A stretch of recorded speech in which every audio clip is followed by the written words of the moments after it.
Ալավերձյան, այն մենք լսեցինք, որ այնուամենայնիվ Խաչքարի տեղադրման համար վերջին տեղեկությունն այն է, որ արտգործնախարարության թույլտվությունն է անհրաժեշտ։ Ես դες պետք է ասեմ, որ դա աննախադեպ է, դուք տեսնում եք 3 խաչքար դրած, որևէ մի այդ խաչքարի համար, որևէ անգամ մեզ արտգործնախարարության անունը չեն տվել։ Եվ միջև անգամ մեր մտքովը չի անցել դա ինձ համար անակնկալ է իրոք, դա առաջինը, երկրորդը հստակեցնենք, որ կան դրա համար պատասխանատու մարմիններ պետական, եւ այդ պետական մարմիններից ստացվել են այդ համաձայնությունները։ Ես դες պետք է ասեմ, ես զարմանում եմ, որ ոչ թե ասում են այդ նույն մարմինները պետք է համաձայնեցած լինեին իրենց համաձայնությունը, այլ ոչ թե որ դա ֆիզիկական անձ պետք է անի։ Դա ավելի քան զարմանալի է։ Ես կարծում եմ, դա այն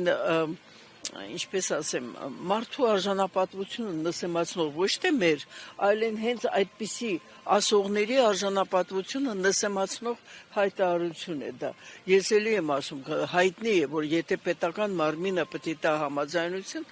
նա պետք է համաձայնեցնի համապարփակ ձևով բոլոր մնացած մարմիններից։ Ես գտնում եմ, որ դա ուղղակի ինչ-որ մի առիթ է, եւս մեկ անգամ հետաձգելու, եւ դա պետք է ասեմ ամոթալի այդպիսի վիճակում են գտնվում բոլոր պետական մարմինները, որոնց որ դիմել է Լիլիթ Մարտիրոսյան այդ հարցով բազում է տարիներ շարունակ, ես իմ համեստ լուման ինչ-որ ներդրել եմ, որովհետև գտնում եմ, որ ոչ թե իդեպ այս միայն իշխանության մասին եմ խոսում, այլ այդ հարցը պետք է լուծված լիներ վաղուց։ Ես դες պետք է ասեմ, որ 10 ապրիլի 92 թվականի առավոտ 8:30 եմ ես ստացել առաջի զանգը Մարաղայից, խիստ զարմացել եմ, որովհետև իրենք միշտ, այսպես ասած, եթե հարց կար, իսկ հարցերը կապված էին նրանց ուղղակի ամենօրյա կյանքի հետ, իրենք զանգում էին 10-ի մոտերքը, ես իրոք շատ անհանգստացած վերցրեցի եւ այսպես կտրտվող ձայնով ասում էին, որ մենք փաստորեն, ահա այս վիճակում ենք, գիշերը առավոտ ավելի շուտ 4:00 է սկսվել այդ ագրեսիվ, այդ հայացյաց ու մարդատյաց այդ գործողությունները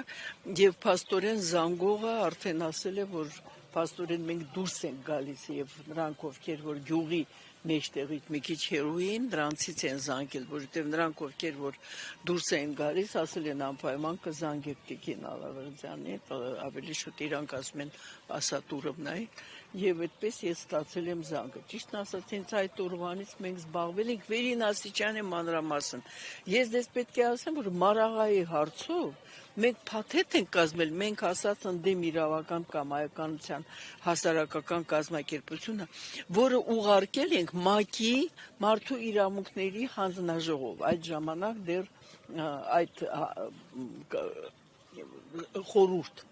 դեռ գործում էր, այդ խորհուրդը հետո լուծարվեց 2006 թվականին եւ ստեղծվել է այդ հանձնաժողովը։ Մենք դիմել ենք մանրակրկիտ վերցնելով մարդկանց, որովհետեւ մի քանի օրից հետո, երբ որ կարողացել են էլի վերադառնալ, մենք փաստորեն անմիջապես զբաղվել ենք մարդկանց հարցապնդումներով, նրանք վկայությունները եւ այլն հավաքագրել ենք եւ ուղարկել ենք դա։ Հիմա մենք սպասում ենք, թե բա ինչու չեն մեզ պատասխանում ի վերջո։ Ճիշտն ասած, դուք էլ պետք է պատկերացնեք 92 թիվ, հետո պատերազմ, այդպես չէ, որ մենք վերին աստիճանի հետևողական ենք եղել, արդեն տարիներ անց երևի 96 թվականին լինելով Արցախում ես հարցրեցի արտգործնախարարությունից, բա ինչ է եղել, որովհետև մենք իրենց էլ ենք այդ պատճենը տվել։ Իրենք ասեցին, մեզ զանգել են Հայաստանի Հանրապետությունից, իրոք արտգործնախարարությունից եւ ասել են, որ ինչ որ հարցումներ են ստացել այդ խորհրդից, բայց չեն պատասխանել։ Գիտեք, ես մինչև հիմա իրոք վրդովված եմ։ Ու խնդիրը բացարձակապես ինչու։ Ես ասեցի, բա ինչու, ասեցին, դե ասել են, որ այդ հարցումը, որ տեղի է ունեցել, իրանք չունեին համապատասխան տվյալներ, այսինքն այդքան դժվար էր այդ ժամանակ 90 երևի թե մենք հավաքագրել ենք այդ տվյալները 93-94 թվականին փաթեթը Նականներից է այդ վերաբերվում։ Այսինքն դա եղել է եւ առաջի հենց իշխանությունների ժամանակ Հայաստանի Հանրապետությունում, որ նրանք փաստորեն չեն պատասխանել հարցմանը, որը եկել է ՄԱԿ-ից։ Որևէ խնդիր մենք չենք ունեցել այդ ժամանակ, ասենք թե կարող են հետո ես դիմել եմ տարիներ հետո լինելով Ժնևում հարցրել եմ, ասել են, բայց մենք դες պատասխաններից մեկի մի նախադասություններից մեկը ինձ իջր բան են ցույց տվել, որ դա նրանից է, որ այդ ժամանակ ոչ Ադրբեջանը, ոչ Հայաստանը ստորագրած չեն եղել օրինակ է համար դաժան վերաբերմունքի կոնվենցիաները։ Ես դա մերժել եմ, որովհետև հայտնի է, որ եթե պետությունները, որոնք որ մի պետության կազմի մեջ էին, ու այդ պետությունը միացել էր այդ կոնվենցիային, նա երբ որ առանձնանում են, չի նշանակում, որ այդ կոնվենցիայի գործողությունները, բայց իրապես դա հաստատեցին հենց այդպես եւ միայն այն ժամանակ են օրինակ նույն Ժնևյան կոնվենցիաները Իլասա, ինչպես եք պատկերացնում այս թեմայի առաջնքում այն դեպքում, երբ իշխանությունը Արցախի հարցը փակված է համարում։ Ես գտնում եմ, որ մի ֆիզիկական անձի կամ ֆիզիկական անձանց խմբի, որ իրեն համարում է պետություն, իրականում այդ նույնացումը ես չեմ ընդունում, իրենք վարչակազմ են, իրենք կարող են խանգարել եւ դա կանեն, բայց ես չեմ գտնում, որ այս իշխանությունները կամ որևէ մի իշխանություն հավերժ է, ու ես գտնում եմ, որ այո, հասարակական կարգով այդ աշխատանքը պետք է շարունակվի։ Նախ եւ առաջ մենք պետք է իրապես դիմենք արտգործնախարարությանը, ավելի շուտ այն նախարարությանը, որը մեզ տվել է այդ թույլտվությունը, որտեղ ես անձամբ գնացել եմ այդ ժամանակ Լիլիթի հետ, հստակեցնենք, այդ ինչու պետական մարմինները իրար հետ ինչ է, խռով են, ինչ են, այսինքն մենք պետք է շարունակենք, որևէ մի իշխանություն հավերժ չէ, մեկ, երկրորդը, մենք արդեն վերջի տարիներին ունենք դեպքեր, երբ որ նախկին նախագահներ, վարչապետներ, նախարարներ դատվել են։ Դա եւ Արգենտինան է, Բրազիլիան է, Հարավային Կորեան է, Ղրղստանն է եւ այլ, այսինքն ես կարծում եմ, որ դա այդպիսի գործողությունները իրենց մեջ պարունակում են հանցատարեր, ինչու։ Այ երբ որ մերժում են, երբ որ ձգձգում են, երբ որ ի վերջո կրկնում եմ, ես կարծում եմ, որ մենք այդքան հետեւական չենք եղել միջև այն տարիներին, բայց ահա 6 տարուց ավել է, ինչքան ես գիտեմ, Լիլիթ Մարտիրոսյան որպես հասարակական կազմակերպության ղեկավար եւ մեր կազմակերպությունը միշտ օժանդակել է, մենք այդ հարցով զբաղվում ենք, այդ հարցի ձգձգումը նշանակում է, որ այս իշխանությունները ավելի շուտ այս վարչակազմը ուղղակի քողարկում է կամ պարզապես մերժում է այն հանցավոր գործողությունները, որոնք տեղի են ունեցել Մարաղայում։ Ինչի ենք Մարաղային։ Նախկինում էլ չի տեղադրվել, ուրեմն բոլոր Դե ես դա եմ ասում, ես դրա համար ասեցի, եթե ես ինչ-որ մասամբ ես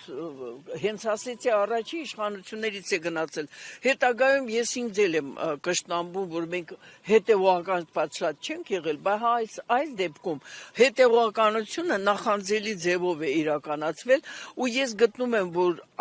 այդպիսի լինի նախկին իշխանություններ, լինի այսօրվա իշխանություններ,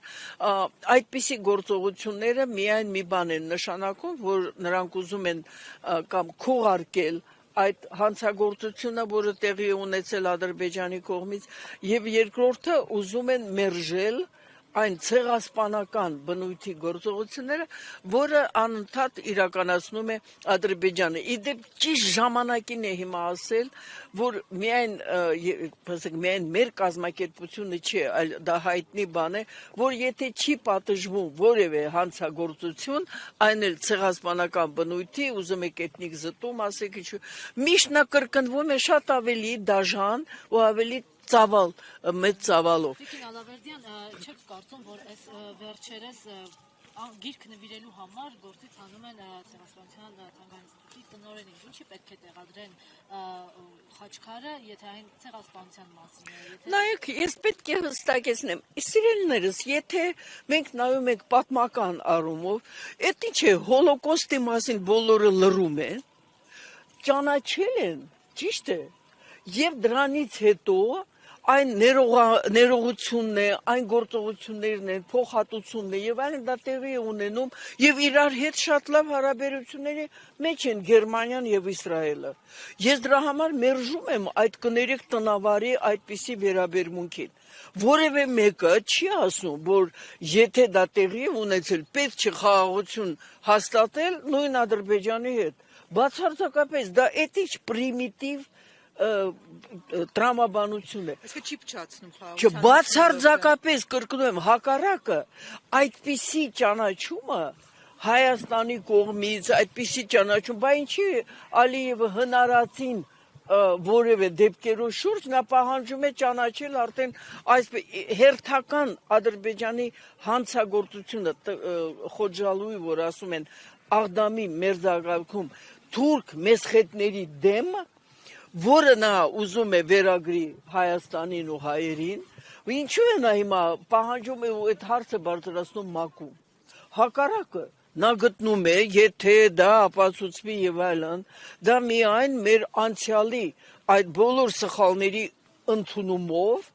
կամ հանցագործությունների մենք կշարժվենք իրական խաղաղության, ոչ թե կեղծ խաղաղության։ Դրա համար ես ուղղակի կրկնում եմ, կամ պատմական օրինակներ, բացի դրանից Ռուանդան, մենք գիտենք, որ Ռուանդա-Ուգանդա հարաբերությունները հրաշալի հարաբերություններ են հիմա։ Այսինքն դա ճանաչումը, դա հստակեցումը միայն կօգնի, եթե իհարկե նպատակը իրական խաղաղություն հաստատելն է։ Եվ այս առումով ես պետք է միայն վերջի բանը ասեմ։ Ինչու ենք մենք պնդում հենց Մարաղայի վրա, հարցը հետևյալն է։ Մարաղան դա հենց արդեն իսկ մի քանի օր ճանաչված ադրբեջանական հանրապետության կողմից է արվել։ Այսինքն մենք պնդում ենք Հայաստանում, մենք այդպես էլ չենք կարողանում դրան հասնենք, որ երբ որ մենք ճանաչում ենք Թուրքիան որպես ցեղասպանություն իրականացնող, մենք հստակեցնենք, որ եւ առանձին արդեն ճանաչված պետություն Ադրբեջանը եւս գործել է ցեղասպանություն։ Խնդիրը դրա մեջ է։ Եվ մենք կարծում ենք, ես կարծում եմ, մենք շարունակելու ենք, մինչև որ այդ հարցը հասցվի պատժելիության սկզբունքի ներքո, պատժվեն բոլորը, եւ կազմակերպիչները, եւ իրականացնողը, եւ քողարկողները։